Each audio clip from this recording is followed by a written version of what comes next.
चंद्रपूर जिल्ह्यात सोयाबीन, कापूस आणि धानाची शेती मोठ्या प्रमाणात होते. अशातच प्रशांत शेरवळ नावक शेतकऱ्याने चिचपल्ली येथे एक नवीन प्रयोग केला आहे. त्याने आपल्या 10 एकरामध्ये टरबूजाची मोठी शेती केली आहे.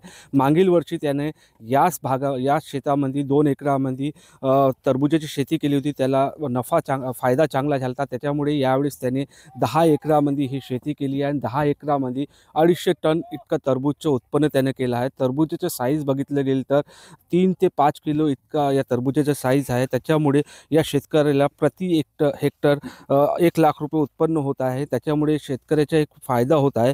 विशेष बाब म्हणजे हे टरबूजाच्या शेतीमुळे शेतकऱ्याला कुठेही विकण्यासाठी बाहेर फिरावं लागत नाही.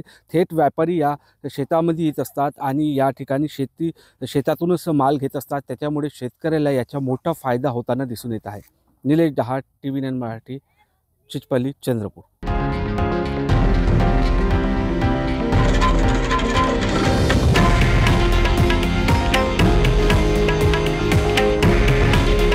हे आहे देशातील नंबर 1 न्यूज नेटवर्क आणि आपण पाहत आहात TV9 मराठी.